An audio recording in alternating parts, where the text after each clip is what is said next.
Assalamualaikum warahmatullahi wabarakatuh.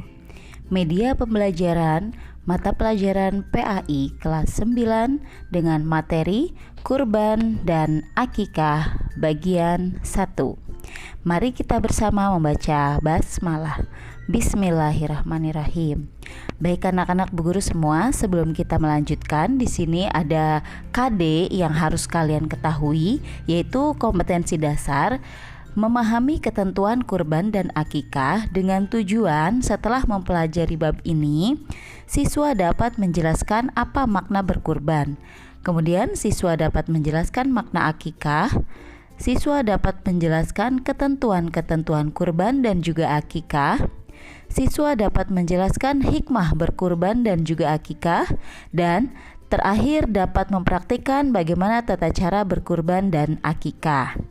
Baiklah, di sini Bu Guru sudah mempersiapkan peta konsepnya. Yang pertama akan kita bahas adalah pengertian kurban, ketentuan kurban, pengertian akikah, ketentuan akikah, praktik kurban dan juga akikah, dan hikmah dari pelaksanaan berkurban dan juga akikah tersebut. Nah, sebelumnya mungkin kalian sudah tidak asing ya untuk materi hari ini, karena di materi sebelumnya atau di pertemuan sebelumnya kita sudah membahas tentang penyembelihan hewan dalam Islam. Nah, tidak jauh dari situ. Ya, baiklah, untuk yang pertama adalah pengertian kurban. Kurban di sini terbagi dua pengertian, yaitu secara bahasa dan juga secara istilah. Secara bahasa, kurban berasal dari bahasa Arab yang berarti qoroba, adalah dekat ataupun mendekat. Sedangkan kurban secara istilah di sini atau secara garis besarnya, kurban adalah ibadah dalam bentuk pelaksanaan penyembelihan hewan tertentu atas dasar perintah Allah Subhanahu wa Ta'ala, dengan petunjuk Rasulullah dan dengan harapan dapat mendekatkan diri kepadanya. Atau bisa kita artikan sebagai penyembelihan hewan ternak dengan niat untuk beribadah demi mendekatkan diri kepada Allah Subhanahu wa Ta'ala. Nah, itulah tadi pengertian berkurban baik secara bahasa ataupun secara istilah. Sedangkan hukum melaksanakan hewan kurban adalah sunnah muakkad, yaitu sunnah yang dianjurkan pelaksanaannya bagi orang-orang yang sudah mampu, seperti itu.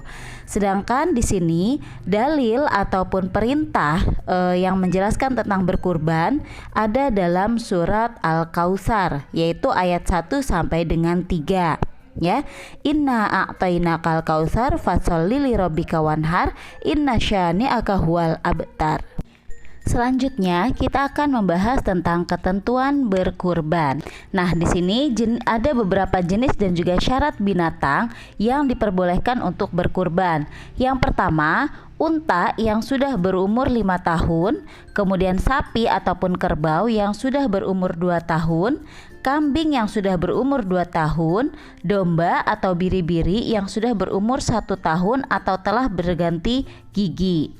Nah, di sini menurut para ulama juga tidak sah ketika kita berkurban selain dengan jenis-jenis hewan yang tersebut tadi, ya, yaitu unta, sapi ataupun kerbau, kambing, domba atau biri-biri. Semisal, Bu, saya mau berkurban ayam. Nah, ayam bukan untuk dikurbankan ya, tetapi hewan-hewan yang boleh dikurbankan adalah hewan-hewan tersebut tadi. Nah, selanjutnya di sini juga di samping umurnya yang sudah pas ataupun sudah sesuai, sudah mencapai umurnya, binatang tersebut harus sehat dan juga organ tubuhnya lengkap. Dalam artian, yang pertama, tanduknya tidak patah, kemudian tidak buta matanya, tidak juga pincang, tidak sakit ataupun cacat, baik itu sakit flu atau yang lainnya. Selanjutnya, tidak juga kurus kering. Nah, di sini untuk unta, sapi dan juga kerbau itu boleh berkurban dengan jumlah orangnya 7 ya. Jadi diperuntukkan untuk 7 orang. Tetapi kalau misalkan kambing, domba ataupun biri-biri itu hanya cukup perhitungannya 1 orang, seperti itu. Nah, demikianlah tadi anak-anak untuk ketentuan berkurban ya, baik jenis-jenis hewannya, kemudian juga syarat-syarat binatang yang diperbolehkan untuk berkurban. Jadi jenis hewan kurban di situ ada 4 jenisnya: unta, sapi, kerbau, kambing, biri-biri ataupun domba ya. Sedangkan syarat-syaratnya yang tadi ya, sudah mencapai umurnya dan juga tidak cacat.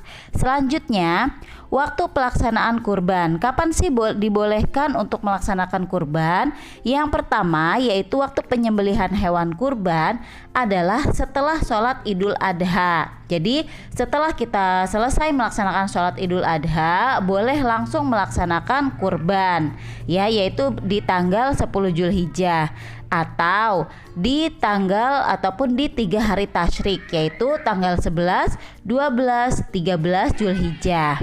Sedangkan tempat untuk berkurban itu adalah disarankan di tanah yang lapang. Nah, tujuannya itu untuk memberitahukan kepada kaum muslimin bahwa kurban sudah boleh dilakukan, dan untuk mengajari kaum muslimin juga bagaimana tata cara berkurban yang benar. Jadi kurban yang dilaksanakan di tanah lapang itu bukan semata-mata karena kita ingin menunjukkan rasa kesombongan kita, tidak, tetapi untuk memberitahukan kepada kaum muslimin bahwasanya ibadah kurban itu sudah boleh dilaksanakan, dan juga untuk mengajari masyarakat, terutama kita-kita nih yang masih muda, bagaimana tata cara berkurban dengan benar tersebut, supaya nanti kita bisa mengikuti ataupun bisa mempraktekannya langsung. Selanjutnya yaitu orang yang berkurban disebut dengan shahibul kurban. Shahibul kurban di sini disunahkan ataupun boleh untuk menyembelih sendiri hewan kurbannya, atau jika memang ragu dan juga belum bisa ya untuk menyembelih hewan kurbannya sendiri, boleh kemudian diwakilkan kepada orang lain yang biasa dan juga bisa untuk penyembelihan hewan kurban tersebut gitu ya. Selanjutnya di sini yang akan kita bahas yaitu pembagian hewan kurban. Nah, semisal ada pertanyaan, Bu, boleh nggak kita misalkan berkurban, kemudian kitanya memakan daging kurban tersebut? Boleh ya. Hewan kurban itu dibagikan kepada fakir miskin dalam keadaan masih mentah dan belum dimasak.